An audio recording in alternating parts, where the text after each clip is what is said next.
This is office of Dr. Sky and Dr. Judy Bulum. They graduate from Parker College, chiropractic school in Dallas, Texas.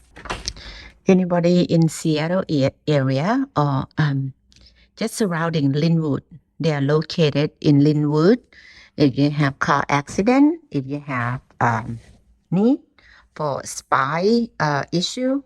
chiropractic needs, they have the office right here.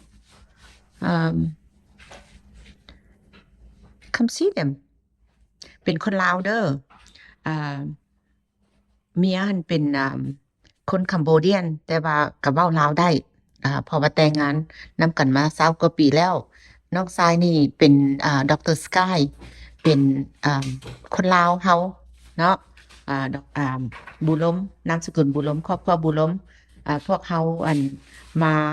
แต่เท็กซัส แต่ว่ามาตั้งถิ่นฐานอยู่นี่เมียหั้นเป็นคนดั้งเดิมอยู่รัฐวอชิงตันนี่ล่ะเมื่อก่อนหั้นก็อยู่เท็กซัส แล้วครอบครัวอยู่นี่พากันกลับมาก็เลยมาอยู่นี่เลย อันนี้แม่นออฟฟิศของดร. Sky กับดร. Judy Bulum สิพาไปเบิ่งทางหน้าห้านคันพวกเจ้ามาสิให้เห็นว่าทางหน้าห้านนี่เป็นจังไดโอเคสิให้เบิ่งthis is the front of the clinic office when you come. I want to show you. Dr. Sky is Laotian. Sky Bulum and Dr. Judy is his wife. She's Cambodian born, but she can speak Laos. And this is in front of their house, okay? When you come in, there's school over there. And this is the driveway. And you will come and you will see their clinic right here. Good parking space. Walk straight into the clinic. And this is bulumchiropractic.com. This is the information, contact information.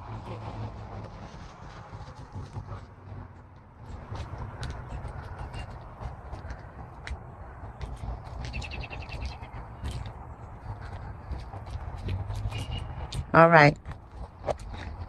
Come in here. Off. Week off. Set run off. Okay. Dr. Sky Bulum is adjusting right now. ข้างเข่งLao, he can speak Lao. Okay. บนนี้เกี่ยวกระดูกข้าง He's in Linwood. And you can come and ปากหลังให้here see him if you want to. This is just an option for you. If you want to see คนลาวคนพวกท่านอยากมาหาหมอคนลาวทางด้านกระดูกหมอกระดูกchiropractic อันนี้พวกเพิ่นทั้งสองจบจาก Parker College of Chiropractic นี่เป็น Dr. Judy Doctor of Chiropractic. She's also nutritional master course.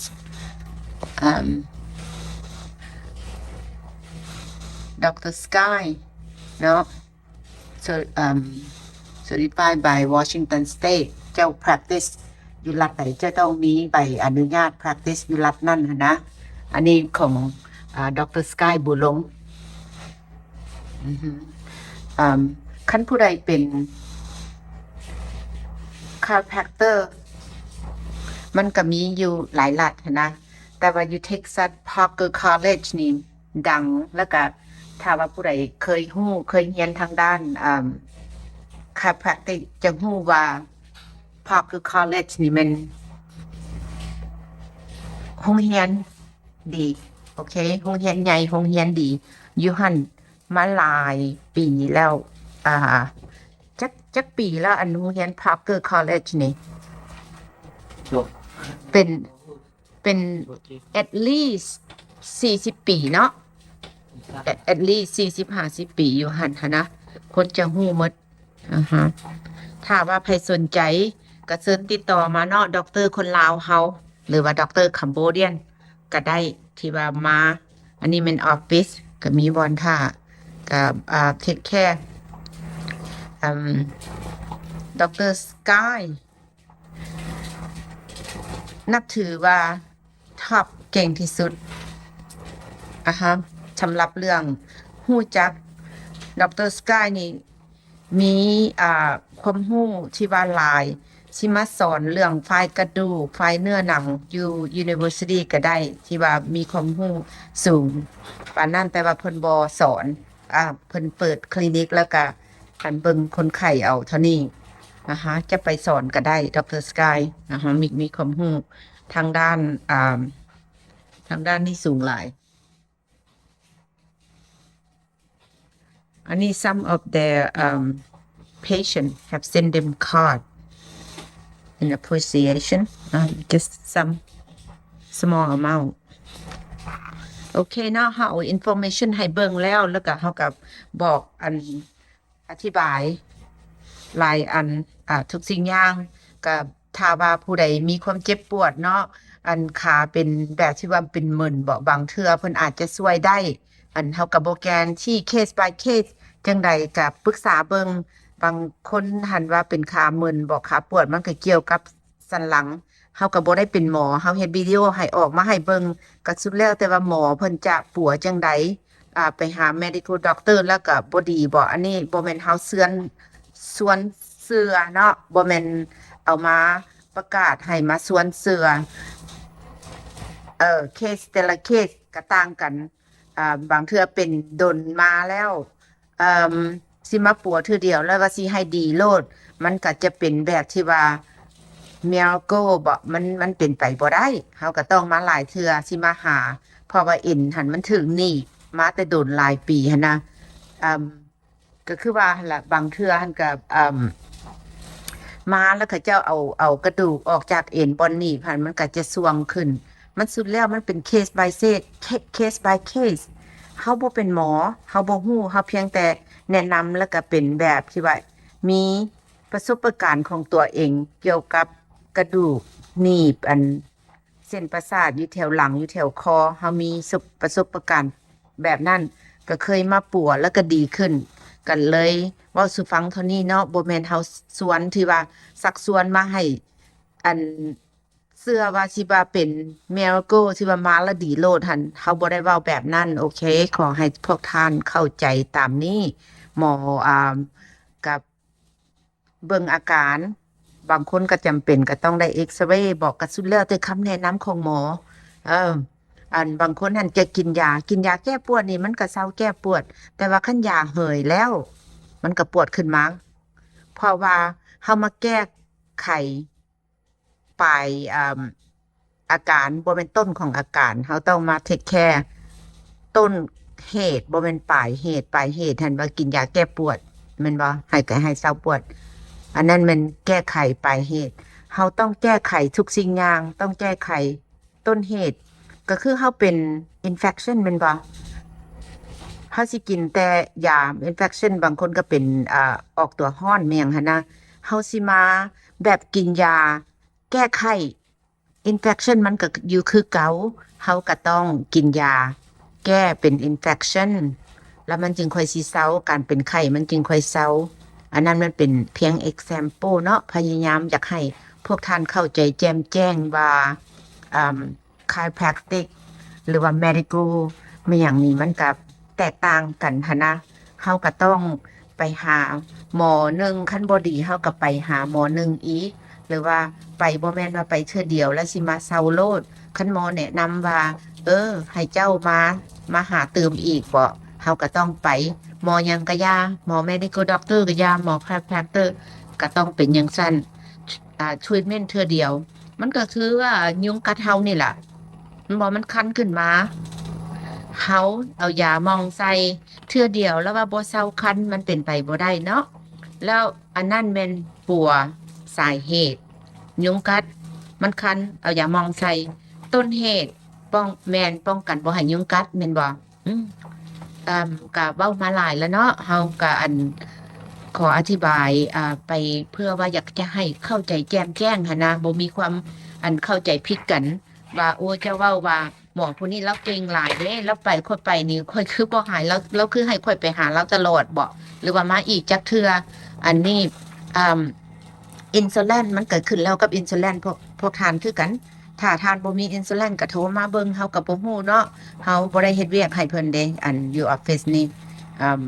ก็โทรมาถามว่าบ่อินซูลินจ่ายแบบใดว่ามีอินซูลินบ่มีหยังหมอเขาเจ้าฮู้จักเรื่องของพวกนี้เอาเพียงแต่มาเฮ็ดวิดีโอให้เบิ่งเท่านั้นแล้วก็เพิ่นก็มีเครื่องช่วยเครื่องประกอบหลายอันหลายแนวให้กระดูกมัน